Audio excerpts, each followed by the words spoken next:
Does that mean I'm live? Oh, I see thumbs up. Alex, you're muted, man. Yep. There we go. Just to make Hello, sure. everybody.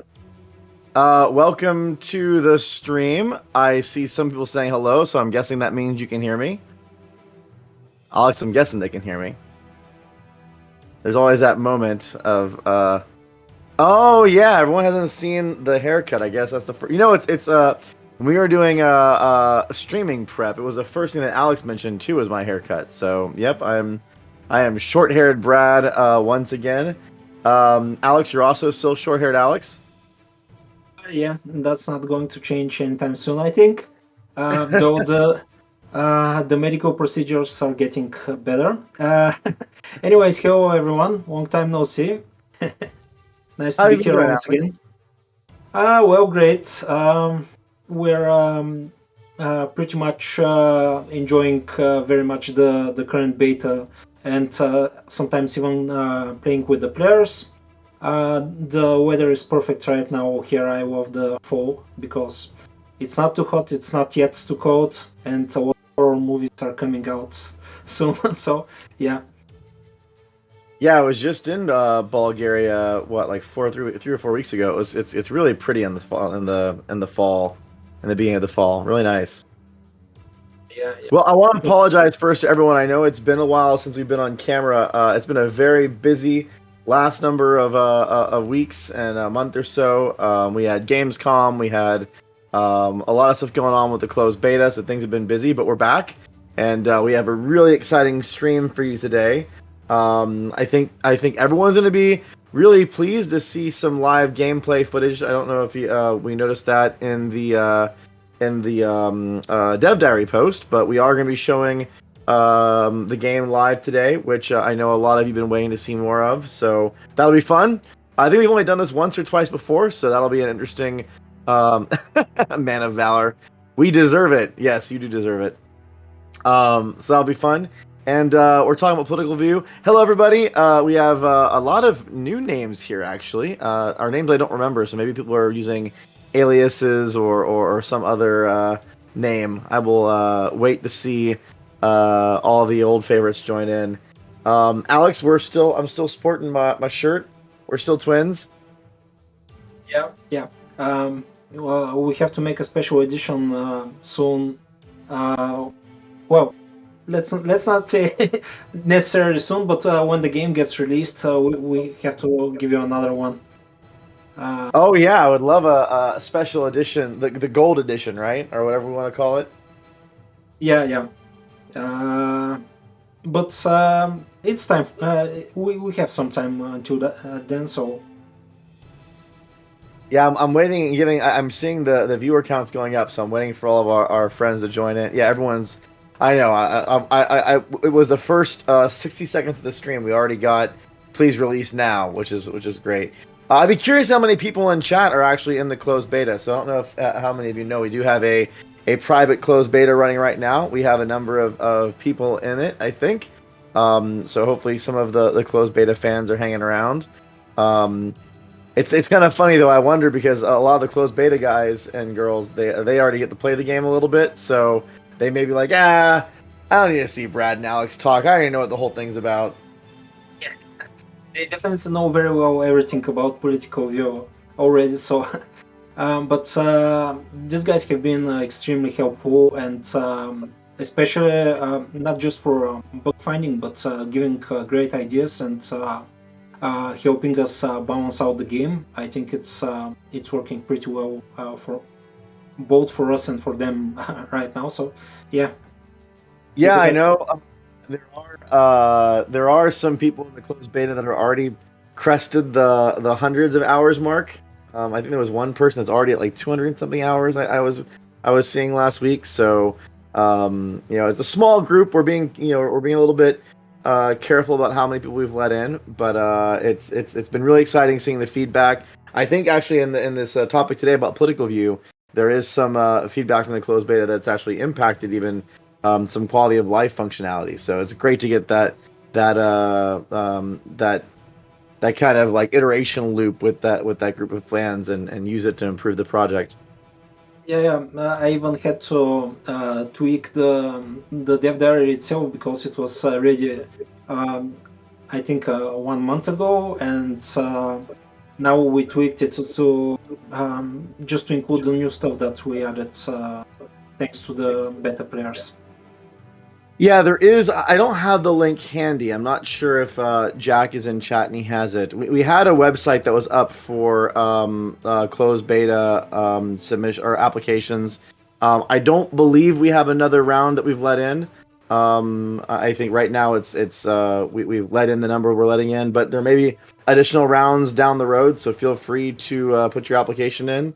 I know that every once in a while we'll pull from the applicants and add in a number of people for specific tests, because sometimes we'll have tweaked some things or changed some balance and we need that fresh perspective in, so we'll bring in 5 or 10 more players. So Jack, I'm not sure, I think our one of our community team is on here. If they can maybe reach out to Fabian or something and get the link, we can post that in chat.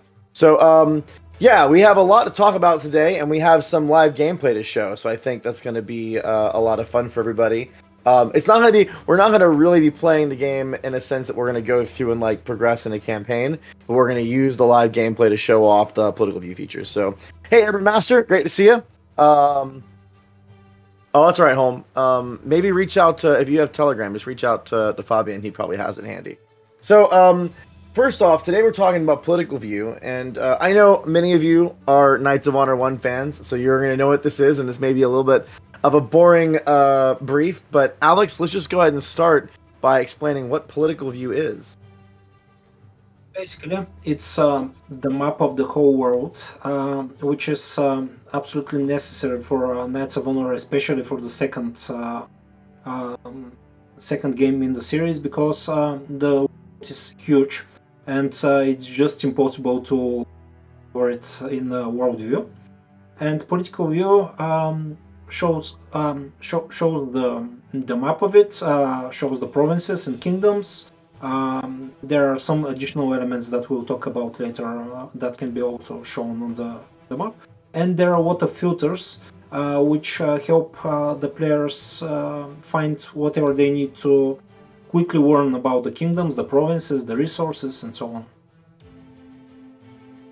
Yeah, it's an area of the game that I know was really important for us to iterate on and improve on, because I mean, not that the original Knights of Honor's political view was bad, but I think that there was a lot of opportunities for us to improve the usability and just how seamless you flow between having a circumstance come up while you're playing and using political view to understand that circumstance and formulate decisions in your mind for what you want to do. And I feel like it was an area that we can really put a lot of quick win improvements on, especially when it comes to how the features kind of connect to each other, whether it be rebellion or religion or whatever. Being able to look at that at a map and kind of navigate those different organic moments that are taking place through gameplay. Yeah, I'm sure that especially when the players are quite fresh in the game, they will spend a lot of time in the political view, just observing the political situation around them, and probably making a lot of the choices they take, especially diplomatic choices, expansion choices, just watching the political view. By the way, I'm trying to get that link for everybody. I'll see if I get it here in a minute. So 1 second there. Oh, there it is. Hold on. I'm going to post it myself. For those that are interested, this is the beta sign-up link. And yes, I am in the background trolling our own chat. So there you go. That's the beta sign-up link for any of those that want to get involved. Again, I don't think we're letting in any groups right now, but if you are interested in getting involved, you can. Yeah, and I know, like, even when it comes to things like managing where you're going to find goods or trying to figure out how to have a royal marriage, it was, I mean, it's one of those, I mean, it's very UI heavy, and it's one of those things where very small improvements can make a big impact on just how you process the state of the world. Yeah. Even when you're an experienced player, probably you need less than a minute from the start of the game until reaching out for the political view and checking what's happening around you. Of course, you have a minimap, but it's just not enough to see everything you need at a glance. Yeah. So one important thing to clarify. And if those who haven't read it, we have a dev diary that we posted on this topic. It's on our community site, community.knightsofhonor.com. I encourage you to read it if you want to dive a little more into the details and have a chance to dissect the topic in a little more of a static format and kind of dig in. But one of those points that I think was very intriguing, and I'd like to talk about a little bit here, is that idea that there were specific goals that we had with the political view, and one of them was that we wanted to make it useful, but we didn't want players to live there. That may be something when you first read it, it's a little bit counterintuitive. Like, where would you, not want players to experience political view? But maybe we can, let's talk about that a little bit. Why was that a goal of ours? Well, probably if we have to state one reason, it's immersion and spending some relaxing time in the game, because our worldview is very, at least we want it, we feel it is, and so far the beta players confirm that our desire is pretty much achieved. It's a very beautiful place you can just spend time, and it's very relaxing and pleasant for the eye. And we wanted that feeling from the game. It's by far not a casual game, but it's far more pleasant to have the bigger part of it on the worldview, watching those miniature towns and castles and armies moving around. And that's why we wanted the players to spend the majority of the game there, and of course when they need to be able to quickly find what they need on the political view, probably pause the game, especially if they are playing single player, make some quick and effective checks using the filters, but we want the main gameplay to be centered on the worldview. Yeah, and Yavor, you are never late. The party doesn't start until you get here. So welcome to the stream. It's always great to see you, my friend. Yeah, I feel like it's so. I'm gonna. Kings of Honor is here too. They're both. I was actually commenting about 5 or 10 minutes ago where the regulars were, and I'm glad to see you guys are both here. So it's something that I'm an old school RTS. I'm a fan of all sorts of genres, but I'm an old school RTS fan.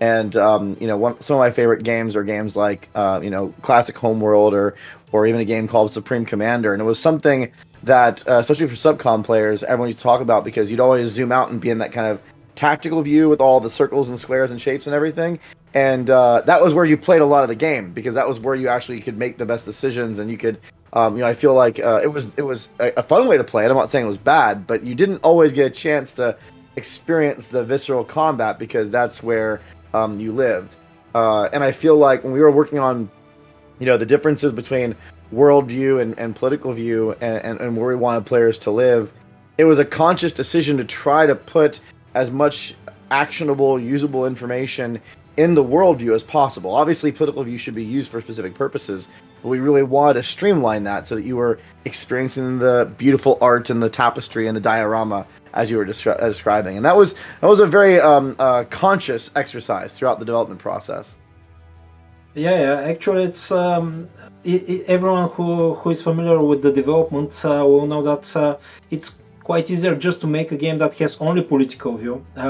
We could have always made that, but instead we made so much effort to make it beautiful. Every river, the waves in the worldview, every settlement, so many architectures of different cities, different cultures, and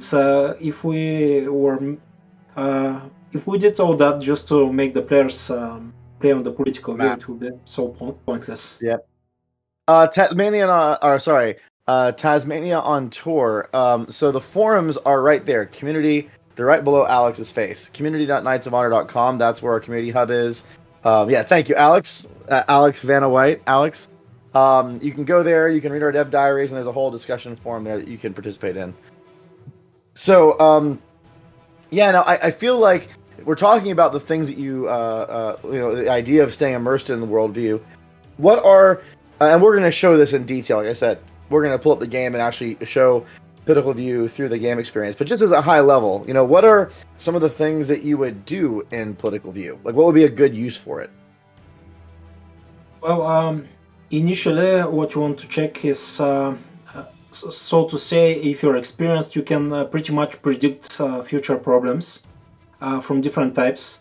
And this can be crucial for survival because prevention is sometimes the best way to solve a problem. For example, you can check which kingdoms have bad relations with you and are likely to attack you. You can make some diplomatic moves or make. If you cannot prevent the war, well, you can make a defensive pact or just prepare defenses. A lot of things you can see which provinces have. Just Dracier said political view, aka where did the enemy rebels go?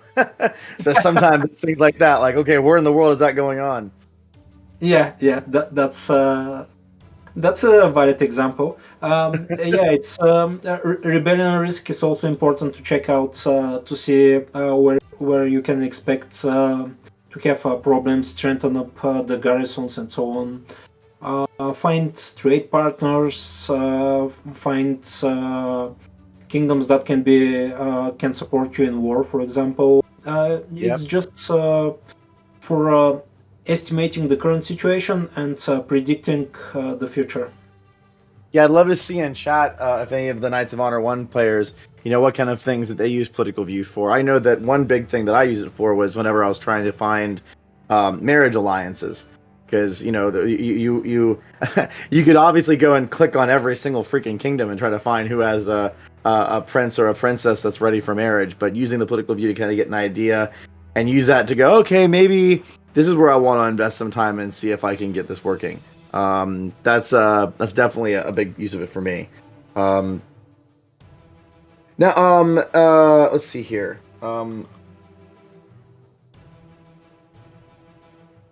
So I know that we talked about this a little bit ago, but I think it's worth kind of talking about it in detail for a second. So like we mentioned before with the closed beta, we are getting feedback from that's helping us improve political view. And there was one kind of specific kind of user experience optimization that came from feedback. Maybe you can talk about that a little bit. Yeah. The players seemed very interested in being able to select some objects directly from political view. And we decided to provide that feature for them. For example, you can directly check towns, armies, battles, and so on from political view, which was previously not available. But it indeed made sense without being too controversial with what we previously talked about worldview. And when we implemented that, it actually turned out that it's a bit inconvenient for some of the players, though, because if you try to click on a province, for example, and there are several armies there, you can hardly click on the province because you always select an army. You have to zoom in a lot to be able to select the province. So we made even one additional option. Now each player can select what type of objects can be selectable in political view. So you can decide now whether you want to select armies, towns, and so on, or just see them and select provinces. And of course, we have the option not to see them at all. Everything is configurable. Give me 1 second. I was about to... Here, I'm going to do it this way. There we go.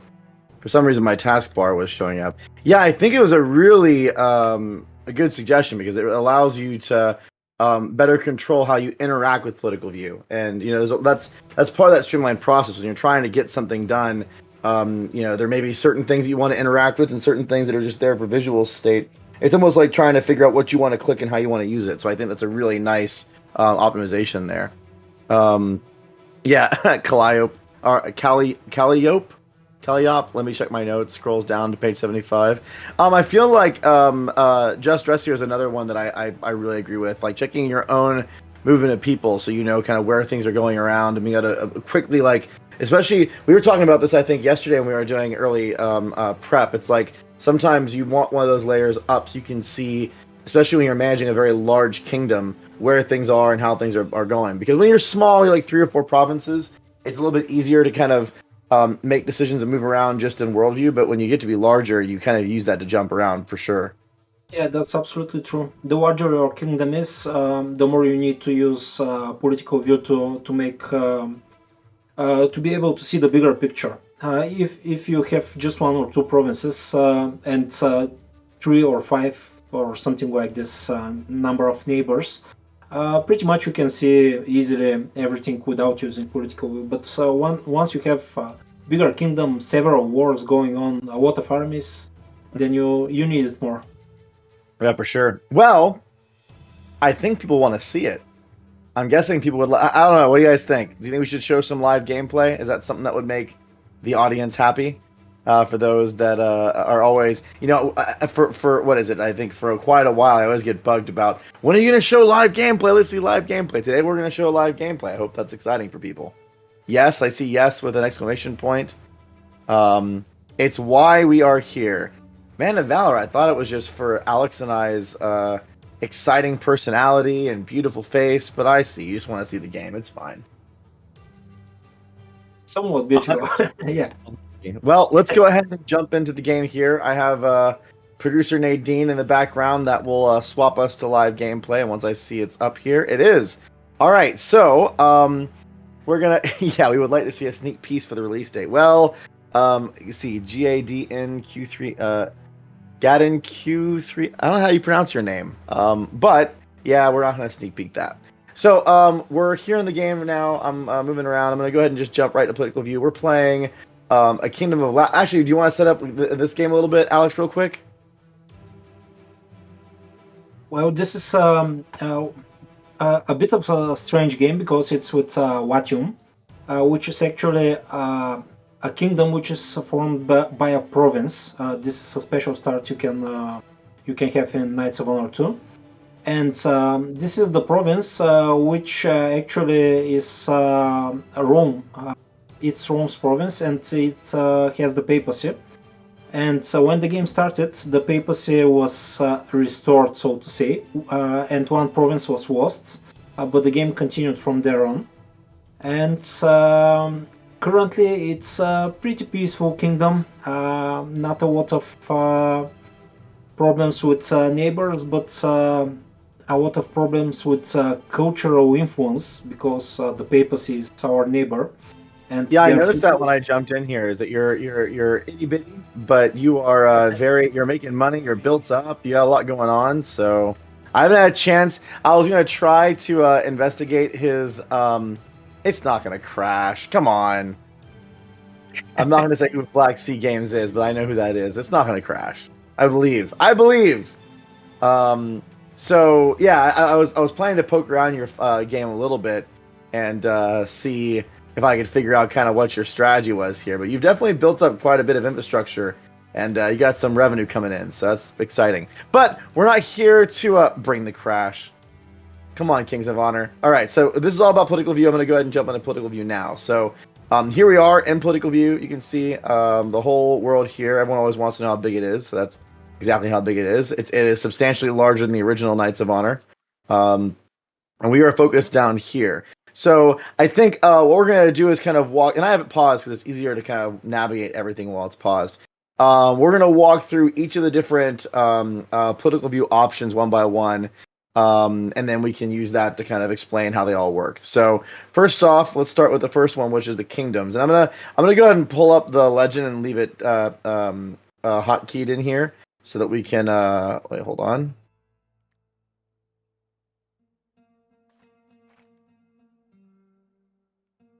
Hold on. Just right click it to freeze the tooltip, and that's enough. There it goes. Yep. All right. So make sure it's working. There it is. All right. So the first one here is just basically the kingdoms view. So this shows all the names of the kingdoms for the most part.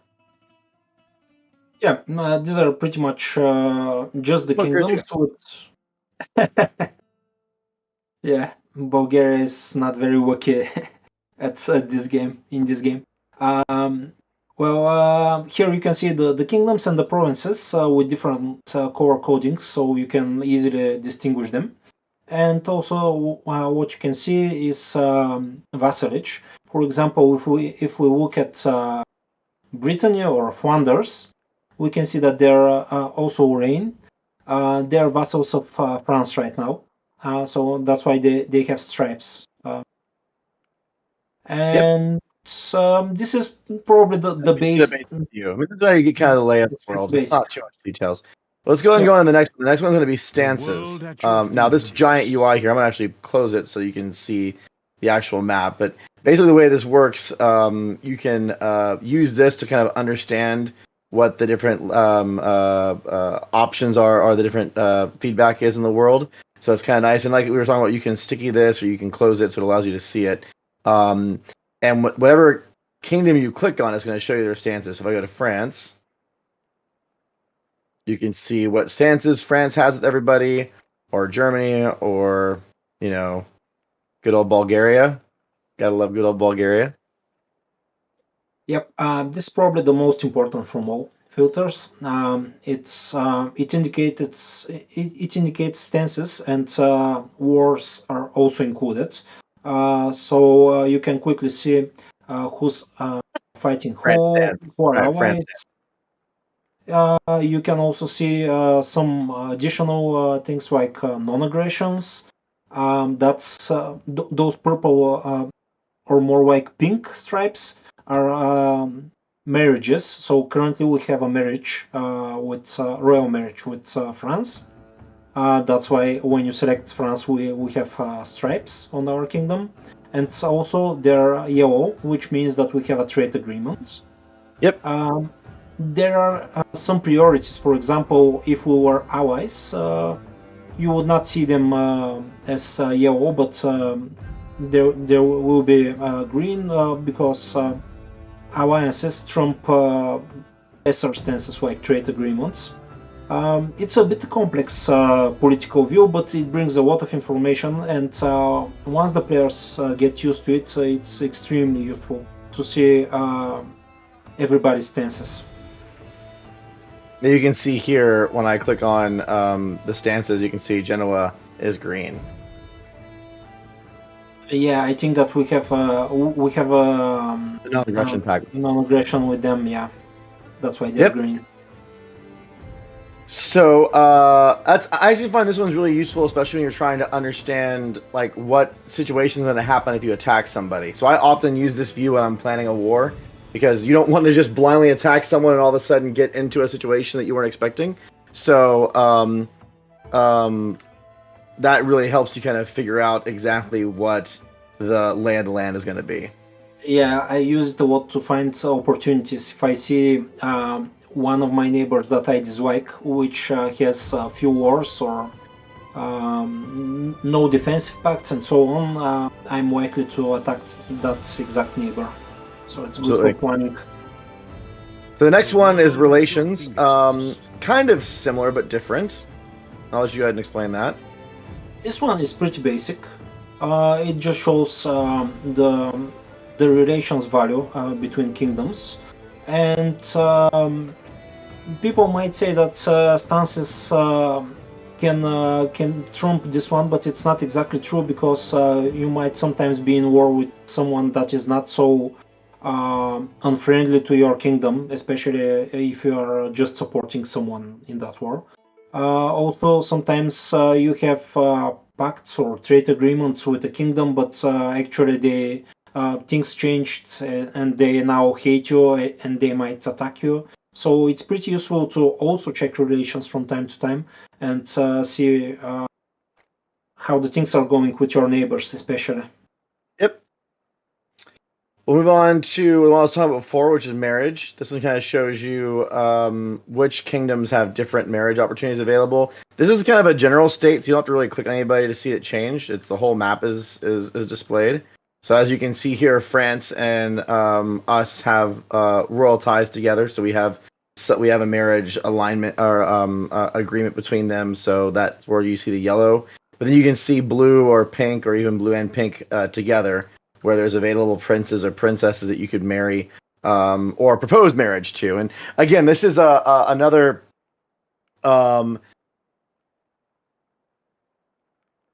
Actually, PCs. Oh, this is where you have like different attempts at okay, well, who should I become friends with, or who should I get to know in order to maybe set up a royal marriage alliance. So it allows you to kind of navigate those kind of early diplomatic steps, because I mean, sometimes you're not going to be able to just fire off a marriage proposal. You have to actually build up some diplomatic relationship first. So it helps you to know who you send a diplomat to. Yeah. If you're a bigger kingdom and have, for example, a lot of gold or army which you can support that kingdom, they very often send you a counter offer for the marriage. But usually you have to build it up. Yeah, sending diplomats, improving relations, and so on to be able to set up a marriage. But this is where you start. Absolutely. Let's go on to the next one. So stability. This is what I think one of the people in chat was talking about, trying to figure out where the rebels are coming from. Yeah, exactly. You can also see which provinces are currently occupied by rebels, and in which provinces there is already a rebel presence. This is done by the stripes we have on the provinces. And right now, our kingdoms. Game for a little bit. We're gonna get one in our kingdom pretty quick, actually. Yeah, right now the things are pretty stable because we just captured the previous rebel, and when you defeat a rebellion, there is temporary of stability. That's why things work okay right now. But if you unpause, I know that it will go not so good in a matter of some minutes or half an hour. This is also a really interesting one to plan for war as well, because if someone has rebellions going on, you have to imagine that their military is going to be tied up dealing with that. So it helps you kind of make some of those decisions there too. Yeah, definitely. Also, you can do some stuff with rebels, like if you have spy, you can make them your loyalists, and oh, right. So have plans for those espionage actions based on kind of what your strategy is. Yeah, exactly. So let's go to the next one, trade zones. Now, this is where you can see why why Latium is so rich. We have Venice, which is a trade center, and it's a trade center which is practically the main trade center for Central Europe, and not only. And that's why we have such big income with such small kingdom. Actually, conquering Venice was one of my main goals when starting this game, and it's definitely paid off. So here we see each trade center. Sorry, yeah. Did you angle to become a trade center in this map, or this run, or did you start as a trade center? No, I didn't start with one. We actually forbid player having trade center initially in the game, especially in the multiplayer. That's especially important because it's pretty much will bring a lot of imbalance in the game if we do it. And there is also some randomness. For example, Venice is almost always trade center in the beginning of the game, but not absolutely always. So, yeah. I conquered it eventually. Yeah, The that big, also can be a good another one of those things to plan for war, or even with if you're trying to figure out where to like find good trade partners. If you see someone that has a trade center, that probably means they have a lot of revenue coming in, and that may be something you can take advantage of. Like, okay, I want to try to get a trade agreement with this person since they're far away, or maybe I want to try to work their way and take their trade center from them. yeah. And once you have a trade center, you can also see to where does it spread, and you know that if you improve your relations with bordering kingdoms, you can actually increase your influence of the trade center, and it will spread further. So the bigger the zone is, the bigger the profit. Yep. So let's move on to the next one. Down here we have religion. At your fingertips. Yeah, this one is pretty simple. It pretty much indicates religions of each kingdom and province. The stripes, the smaller stripes, show the province religion, I and love Catholic excommunicated. yeah, yeah, yeah, that's true. England and France are currently excommunicated Mm. in this game, but they can repent. They can be accepted back in the Catholic world.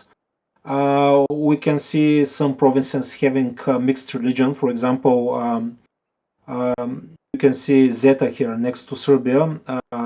It's an Orthodox kingdom, but the religion of the province is actually Muslim. I think that's Sunni Islam.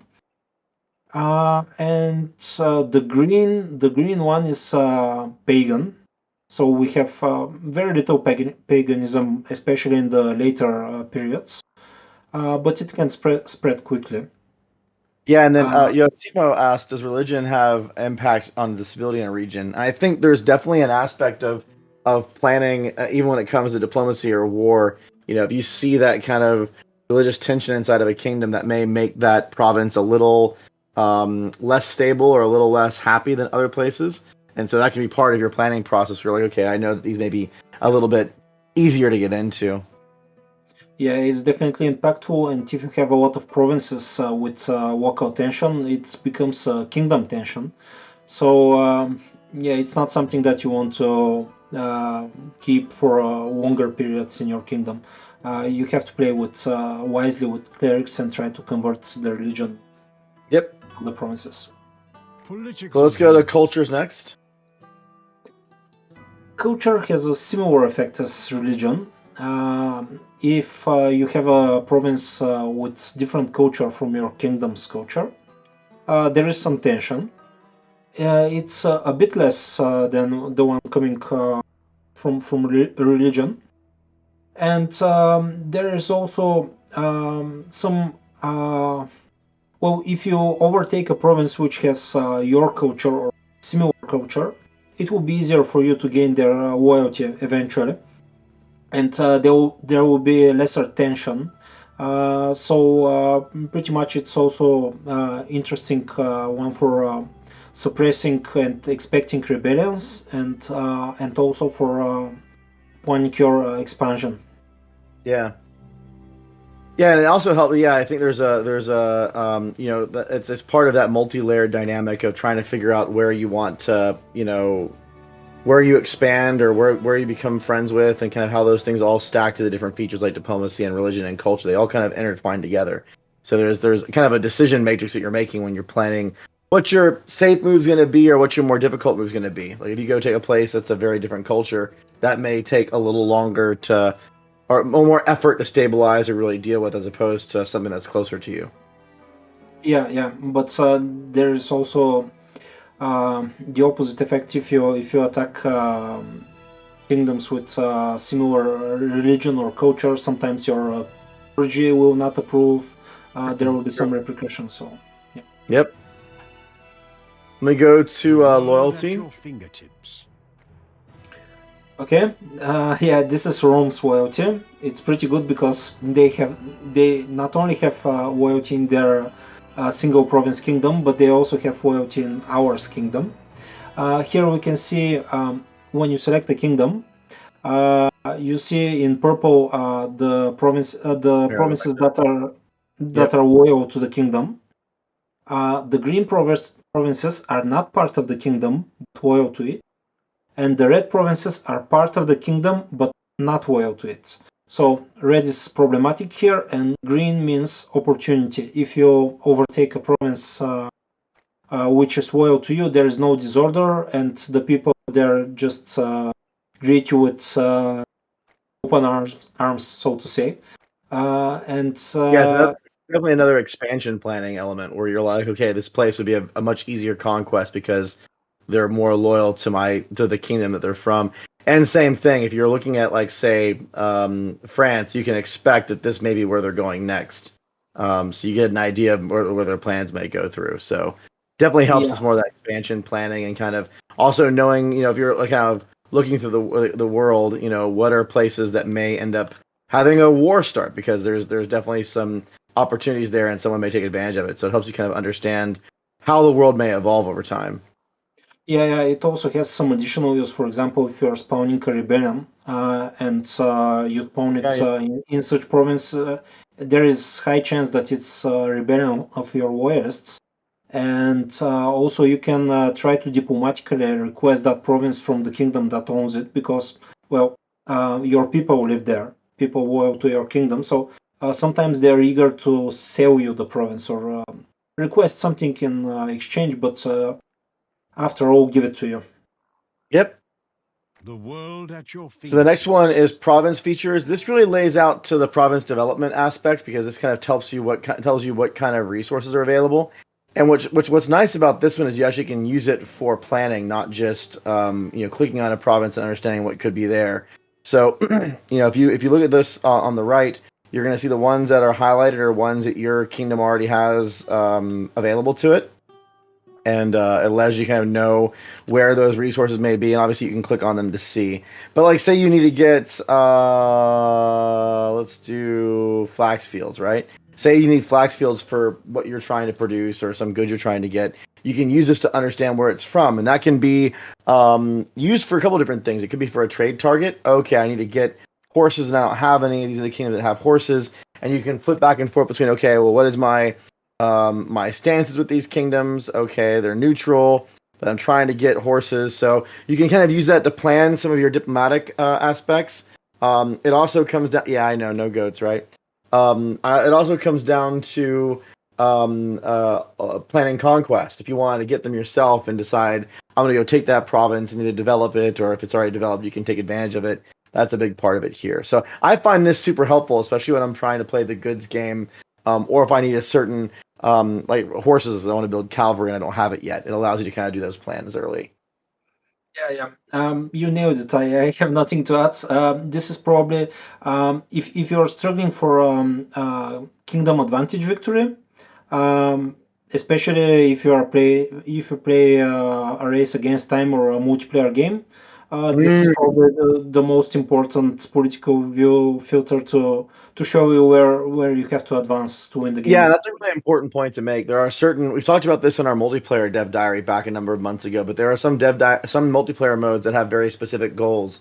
And if you're playing that type of goal, then you really need to push those resources early on. And this helps you kind of make that early strategy for where you're going to expand or where you're going to try to reach for. Usually in that situation, it's expanding, because you're not going to get, there's going to be too much pressure coming in from the trade side. And it also kind of connects to the goods. Political view. Goods work very similar to the way that the province features do. So you can see where goods are coming from. Though goods are also more about ones being developed. So it's like these are things that are actually being accessed because someone's actually creating it. So it's these are usually you have to have a set of buildings or a combination of resources to be able to produce these goods. Some of them require multiple buildings or multiple resources that a kingdom needs to take in, and then they can leverage them to get the good that they want. So you'll see here in Alex's game, he's actually trading. What's nice about this, you can see the difference between the goods that you're producing yourself, which are the ones that are just normal iconed, and the goods that you're trading for, and that's where the little gold icon comes in. So it helps with planning, right? You'll see probably some of these goods, there are probably a couple of them that aren't even being built yet because they're a little bit late game. Actually, you've been in this game for a little while, so you probably have a lot of the more advanced ones.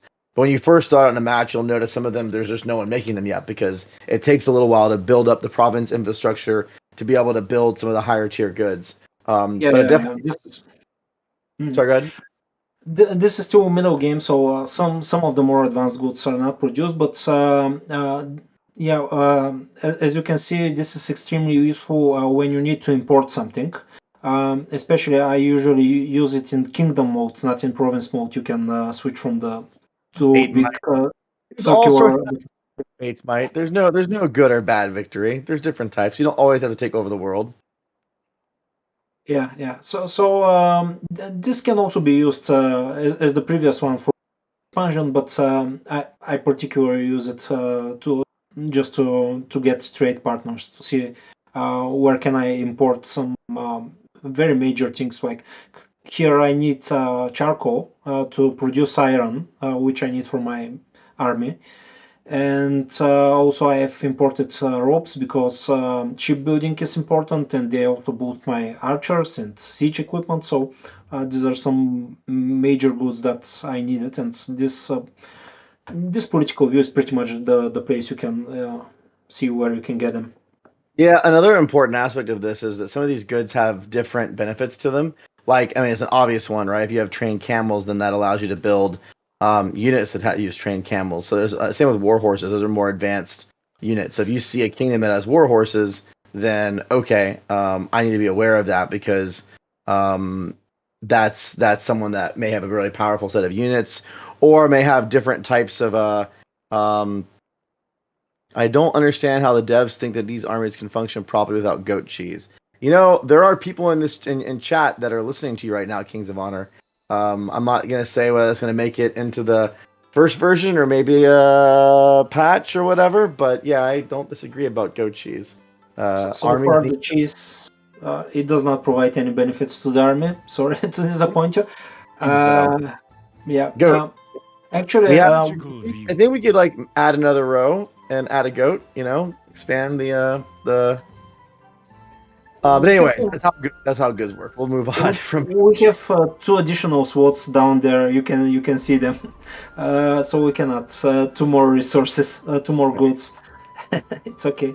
This one is buildings, and these are really about how your provinces are developed, and it works. All three of these work very similar. So you can click on the ones and see where they're built. You can click on ones to see where they could be built, and it helps you understand. And again, this is also very important for understanding certain kingdoms, how they're positioning themselves, or how they may be building themselves out, because you can kind of use this to inspect the state of the world and get a little bit of intelligence on, okay, this is kind of what people are doing. And that can be useful when it comes to allies or people who are ramping up or may have a strong military. It can be really, really useful for figuring that out if you want to really dive into the details.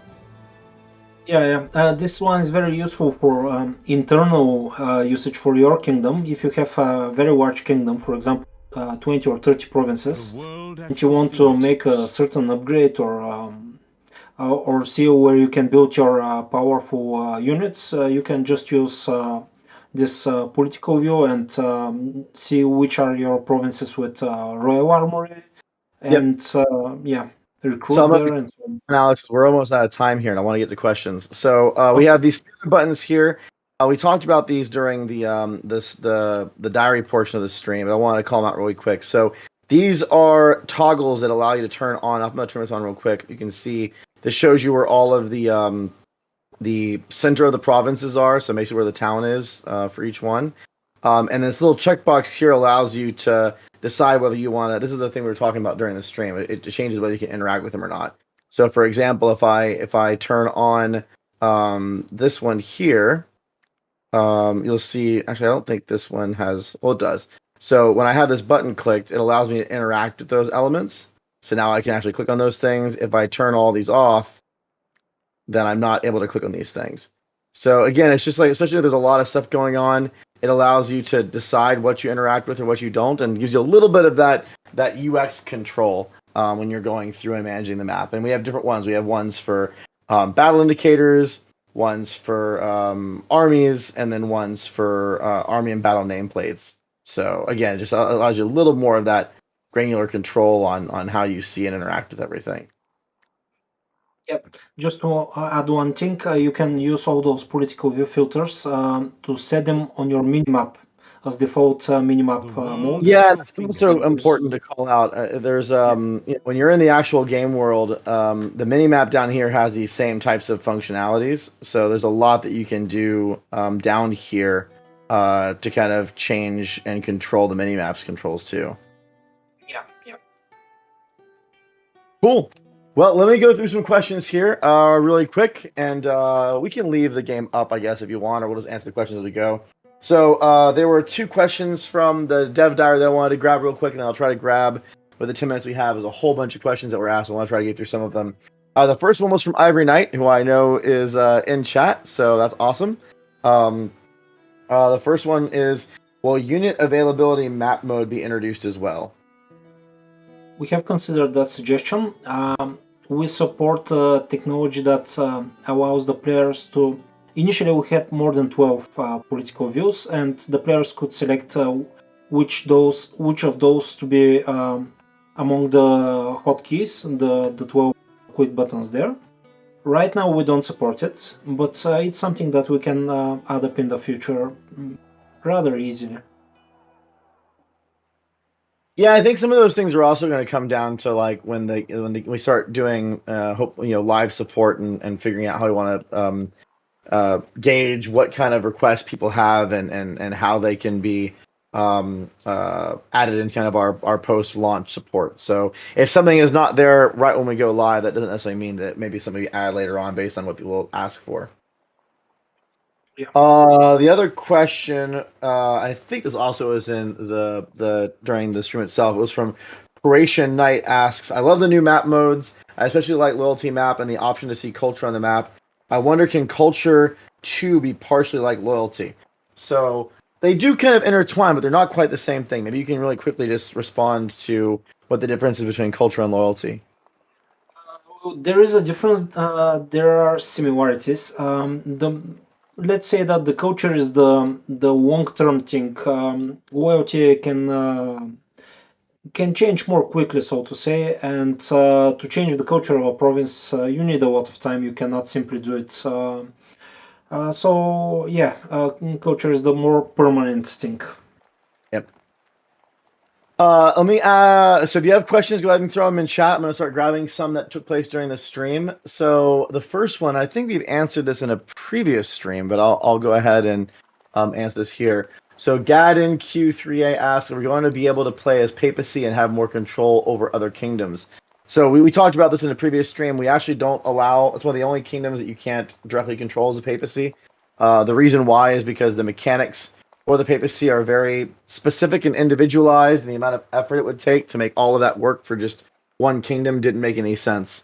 There may be some time down the road where we expand some of that functionality and explore ideas like a papacy focused game because it's just different. But it's a lot of work for a one kingdom effort. So we really focus our time on things that all kingdoms or most kingdoms can take advantage of. John H3X asks, are you or will you be able to set your minimap to display different political views? So I believe you can actually adjust the minimap's state, can't you not? Yeah, that's exactly what I mentioned. You just have to control left click one of the stances there. You can also zoom it in if you'd like.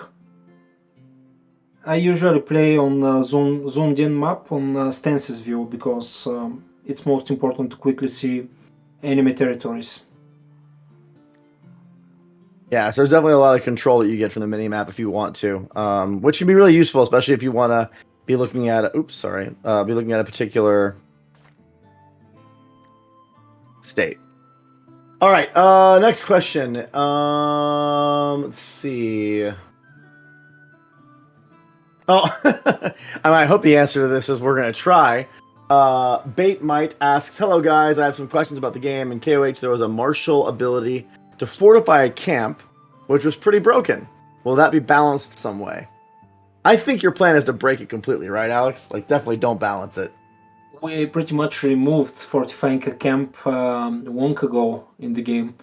So right now, it was pretty kind of boring action, and it was too stationary gameplay. So we just figured out that we have to remove it. It's not something difficult to balance out. Rebels now have camps, but we preferred for the players and the kingdoms not to have fortified camps. Yeah, and the camps work a little bit differently than they did. So the functionality there is it's going to be a little bit different than you. I hated this ability and overused the hell out of it. Yeah, Kartacha. Yeah, I mean it's there's. I think when you actually get a chance to play the game, you're going to find that though there's a lot of similarities in kind of the style and approach, there's a lot that's really different from Knights of Honor 1, and I think in a good way. It's still Knights of Honor, but there's a lot of new things that you're going to have to get used to.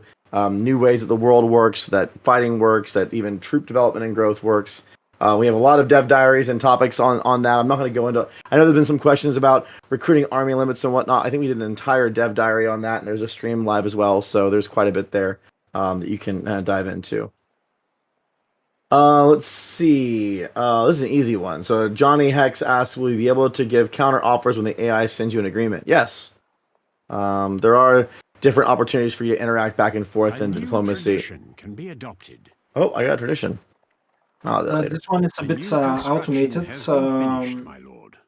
You can actually, if you decline an offer, the AI can offer you some way to sweeten that offer. There is not exactly the trade system of in diplomacy. I will give you this, you will give me that. We just didn't want to do that. It didn't feel well for the game. Yeah. That bargaining stuff, we intentionally didn't include it.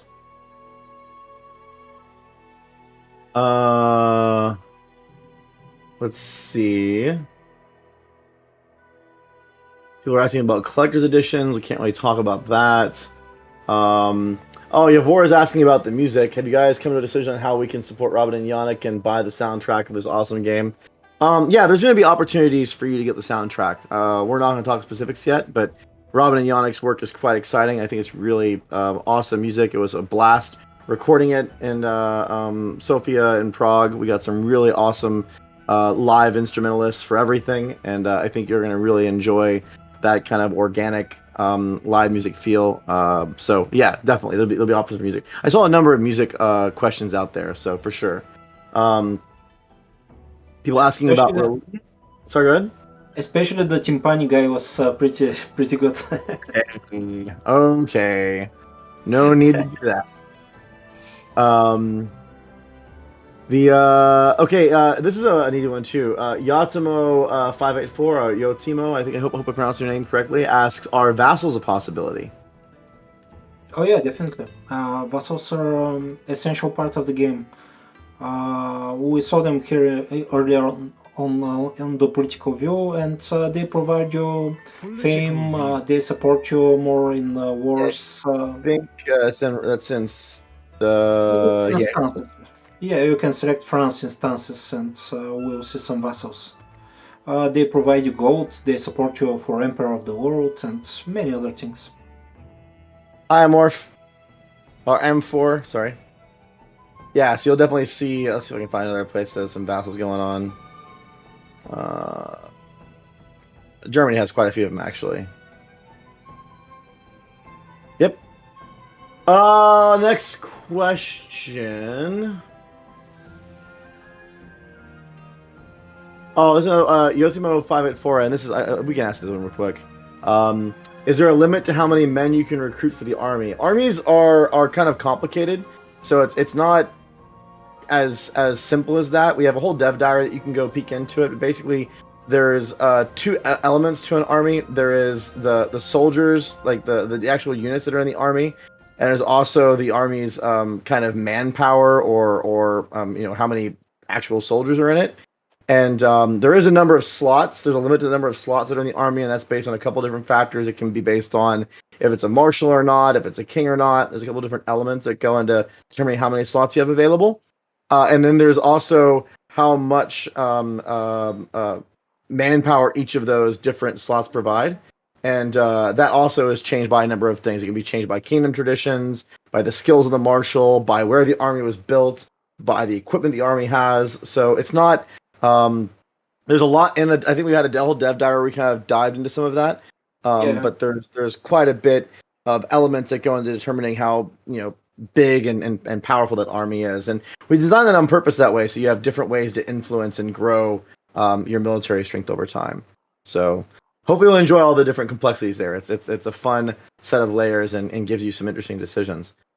Alex, I think that pretty much does her. We're right at the end of the time slot here. It's been fun chatting with you again. It has been too long.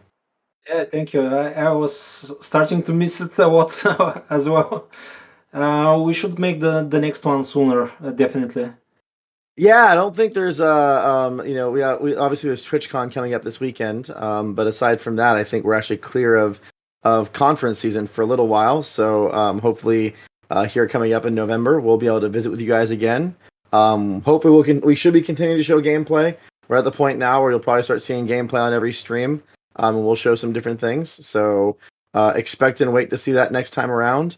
Everyone, thank you so much for joining the stream. Hope you had a good time, learned some stuff, had some fun hanging out with us. Maybe a little bit less goats than normal, but that's okay. It's a breath of fresh air. We can't have goats every time. And Alex, thank you so much for joining me. Thank you for hosting. Alrighty, I'll see you guys later. Thanks, everybody. Take care. See you guys.